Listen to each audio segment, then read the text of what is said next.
এই রবিবার হঠাৎ প্ল্যানে কিন্তু আমি, বর আর বাবা মিলে চলে গিয়েছিলাম সাদাবাগ দেখতে। আরে হ্যাঁ হ্যাঁ, তোমরা যেটা ভাবছো নন্দনকানন, সেখানেই কিন্তু আমরা গিয়েছিলাম। সেখানে গিয়ে কি কি করেছিলাম সবটাই কিন্তু তোমাদের সাথে আমি এই ভিডিওতে শেয়ার করব। তো চলো বেশি দেরি না করে ভিডিওটি স্টার্ট করা যাক। জানো তো, ছোটবেলায় ভূগোল বইয়ে যখন পড়তাম যে নন্দনকানন সাদাবাগের জন্য ফেমাস, তখন থেকে আমার একটা ড্রিম ছিল যে কোনো না কোনো দিন সেখানে সাদাবাগ আছে কিনা সেটা দেখার জন্য যাব। আর সেদিন যখন ড্রিমটা পূরণ হতে যাচ্ছিল, তখন কিন্তু আমি ভীষণ খুশি ছিলাম যে না যাক, এতদিনের ড্রিমটা পূরণ হতে যাচ্ছে। তো সকাল সকাল কিন্তু চৌদ্বার থেকে আমরা উবার বুক করে নিয়েছিলাম, আর উবারে কিন্তু আসতে আমাদের 500 টাকা নিয়েছিল চৌদ্বার থেকে নন্দনকানন অব্দি আসতে। এই ক্লিপসটা তো তোমরা আগেই দেখেছো, এই ক্লিপসটা কিন্তু আমি নন্দনকাননে পৌঁছানোর পরে নিয়েছিলাম। এই ভিডিওগুলো কিন্তু আমি গেটের বাইরেই করেছি। তো চলো তাহলে বেশি দেরি না করে ভেতরে ঢুকে দেখাই যাক সাদাবাগ আদতে আছে কি নেই। আর হ্যাঁ, গেটের বাইরে কিন্তু এরকম অনেক খাবারের দোকান আছে, এখান থেকে তোমরা ফ্রুটস খেতে পারবে, ডাবের জল খেতে পারবে,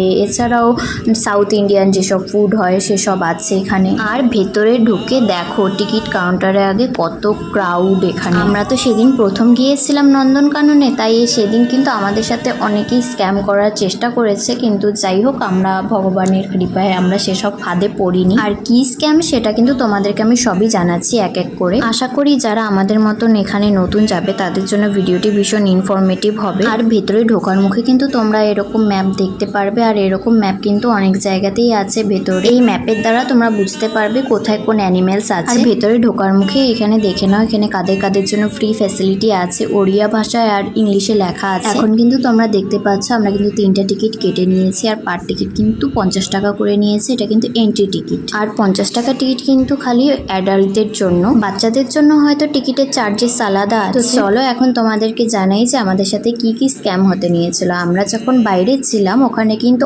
অনেক গাইড পাওয়া যায়, আর গাইডগুলো কিন্তু তোমাদের জাস্ট মাথা নষ্ট করে দেবে। যখন তারা দেখবে যে তোমরা এখানে নতুন এসেছো, তোমাদের কিন্তু তারা ঘিরে ধরবে। আচ্ছা, আমাদের সাথে কি হয়েছিল সেটা তোমাদেরকে বলি আগে। আমাদেরকে দেখে গাইডরা সব ঘিরে ধরে বলছিল, একজন বলছিল যে 1600 টাকা নেবে, একজন বলছিল 1800 টাকা নেবে পুরোটা ঘুরিয়ে দেওয়ার জন্য। কিন্তু ভেতরে কিন্তু ব্যাপারটা একদমই আলাদা। যারা কিন্তু গাইডদের সাথে ঢুকেছিল, গাইডরা কিন্তু সাফারি করিয়েছে ঠিকই, কিন্তু তারা কিন্তু 40 মিনিটস টাইমের মধ্যে সবাইকে ঘুরিয়ে দিয়েছে। আর 40 মিনিটসে কি হয়, 40 মিনিটসে তোমরা কোথাও দাঁড়িয়ে ঠিকঠাক মতন কোনো অ্যানিমেলস দেখতে পারবে না। তোমাদের একটা টোটোর মতন গাড়িতে করে নিয়ে যাবে, তোমাদেরকে দূর থেকেই দেখতে হবে, সামনে যেতে দিবে না। আমরা যখন শুনেছিলাম যে এত টাকা নেবে দেখতে, তখন আমরা ভেবেছি যে ঠিক আছে আগে ভেতরে ঢুকি, তারপরে দেখি যে কি হয়। ভেতরে ঢুকে দেখি যে সম্পূর্ণটাই আলাদা। ভেতরে টোটোর মতন গাড়িগুলো আছে, যেগুলো কিন্তু পার টিকিট তোমাদের 100 টাকা করে চার্জ নেবে, আর সাফারি করলে পরে এসি বাসে সেটা কিন্তু তোমাদের 120 টাকা করে পার টিকিট চার্জ নেবে। সামনেই দেখতে পাচ্ছ টিকিট কাউন্টার, সেখান থেকে কিন্তু আমরা টিকিটগুলো কেটে নিয়েছিলাম। টিকিট কাটার আগে কিন্তু হাতের ডান দিকে দেখতে পারলাম যে বিভিন্ন ধরনের পাখি এখানে রাখা রয়েছে। তো সেখানে গিয়ে তোমাদেরকে একটু দেখালাম, আর নিজেরাও একটু দেখলাম, যতটা পেরেছি ক্যাপচার করেছি। কোন কোন পাখির কি কি নাম সবটাই কিন্তু সাইনবোর্ডে দেওয়া আছে, সবগুলোই তোমাদের সাথে শেয়ার করার চেষ্টা করলাম।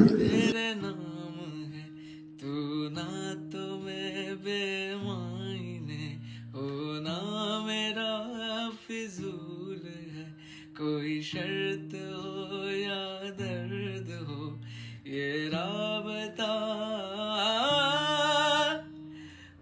বাইরের থেকে যদি আমরা টিকিট কাটতাম তাহলে ফেসে যেতাম এখানে 100 টাকা করে ব্যাটারি গাড়ি চার্জেস, আর 120 টাকা করে সাফারি চার্জেস। তো আমরা দুটো মানে পার পার্সন 220 করে লাগছে। তো এখানে কাটতে গেছে বর, ও কাটুক দেন তারপরে বের হবো। তো এদিকে কিন্তু আমাদের টিকিট কাটা হয়ে গেছে, আমাদের 3 জনের কিন্তু 660 টাকা পড়েছে টোটাল। সো গাইস, এখন কিন্তু আমরা এই টোটোগুলোতে বসে পড়েছি টিকিট কেটে নিয়ে, এখন যাব। সবাই উঠছে এক এক করে। সবার ফার্স্টে যেই স্টপেজে নামালো সেটা কিন্তু দেখতে পাচ্ছ ওয়ার্ল্ড অফ প্রাইমেট। এখানে বিভিন্ন ধরনের বানর রয়েছে, যতগুলো পেরেছি ততগুলো ক্যাপচার করেছি, বাকিগুলো সব গরমের মধ্যে ভেতরে ঢুকে রয়েছে। আমরা যেদিন গিয়েছিলাম প্রায় 42 ডিগ্রি সেলসিয়াস তাপমাত্রা ছিল।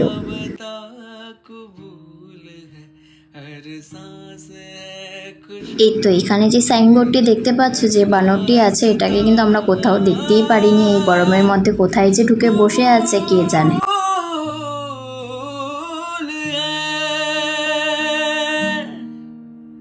कबूल तेरी जिद है सारी सारी बातें कबूल है कबूल सारे दिन तुम्हारे। তারপরে ওসব বানর দেখে বেরিয়ে দেখলাম এখানে একটা ঝর্ণা আছে খুব সুন্দর, সেটাও ক্যাপচার করে নিলাম। এখানে আমরা না শিম্পাঞ্জি দেখতে পেলাম না এফ দেখতে পারলাম, প্রচন্ড রোদ, ওটা ভেতরে ঢুকে বসে আছে। গাইস জলহস্তি আমার আগে খেলার ছিল, সামনাসামনি দেখছি লাইভে, জাস্ট দেখো, একটা মাদার একটা বেবি। ওসব দেখে তারপরে কিন্তু ঢুকলাম এখানে। এখানে কিন্তু রয়েছে বিভিন্ন ধরনের স্নেক্স, সবগুলো এখানে অত ক্লিয়ারলি তোমরা দেখতে পারবে না, কারণ এক একটা এক এক জায়গায় মানে কোনা খাঞ্চির মধ্যে ঢুকে রয়েছে।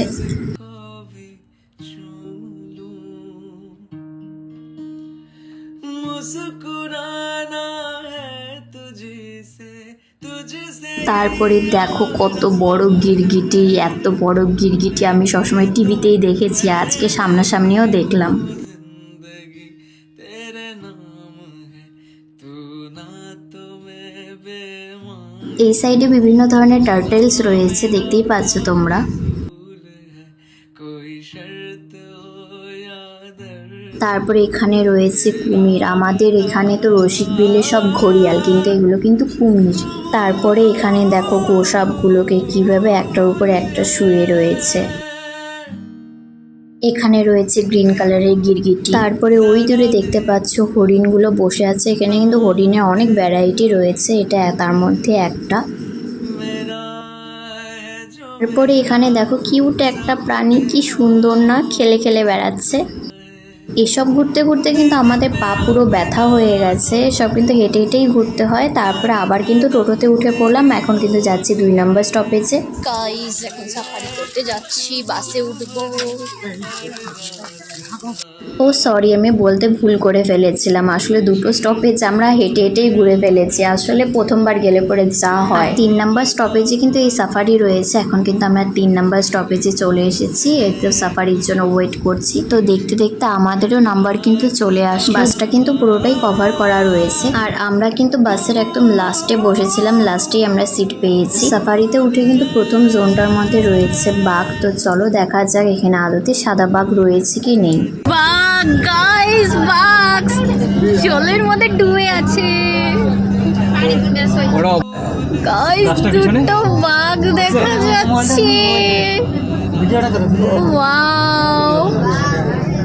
সো গাইস এখন কিন্তু আমরা সাদা বাঘও দেখে নিলাম, দেখতেই পাচ্ছ ওখানে কিন্তু 2টো সাদা বাঘ বসে আছে, আরও আছে অনেক, এগুলো তো ভেতরে, বাইরেও অনেক সাদা বাঘ রয়েছে। তারপরে বাঘ দেখে কিন্তু এখন আমরা সিংহের এখানে চলে এসেছি, ওখানে দেখতেই পাচ্ছ উল্টো করেও শুয়ে আছে, সামনে আসেনি, উল্টো করেই শুয়েছিল। এখন কিন্তু চলে এসেছি বিয়ার সাফারিতে, এখানে ভাল্লুক দেখতে পারবো আমরা। বলতে বলতে দেখতেই পাচ্ছ ভাল্লুক কিন্তু চলেও এসেছে। তারপরে এখন কিন্তু যাব, এটাই লাস্ট সাফারি, হরিণের সাফারি। এখানে এক ধরনের হরিণ রয়েছে, মানে অন্য প্রজাতির হরিণ এটা। আর এখানে ঢোকার সাথে সাথে কিন্তু আমরা অনেক ধরনের হরিণ দেখতে পেয়ে গেছি অলরেডি। আর তোমাদেরকে আরেকটা জায়গা দেখাই, দেখো এখানে কত ময়ূর, কত হরিণ সব একসাথে খাওয়া দাওয়া করছে। তো সাফারি কিন্তু আমাদের ওখানেই শেষ হয়ে গিয়েছিল, আর এখানে কিন্তু দেখতেই পাচ্ছ কত বড় বড় জিরাফ। আমি খালি ভাবছি যে এসব আগে ডিসকভারি চ্যানেলে দেখতাম, আর এখন সামনাসামনি দেখতে পাচ্ছি। এখানে কিন্তু আমাদের বাঘ মামা শুয়ে আছে ছায়ার নিচে। তারপরে জানো তো এখানে দেখলাম অঙ্কিতা অ্যান্ড কাবস, এখানে মানে বাঘের পুরো ফ্যামিলি আছে, কিন্তু আমরা কিন্তু ফ্যামিলিটাকে দেখতে পারিনি, এখানে খালি একটাই, তো এই মেল বাঘটাকে দেখতে পেয়েছিলাম। তারপরে তোমাদেরকে বলেছিলাম না যে সাদা বাঘ বাইরেও রয়েছে, ওই তো দেখো সাদা বাঘ দেখা যাচ্ছে, কি সুন্দর লাগছিল যে সামনের থেকে দেখতে।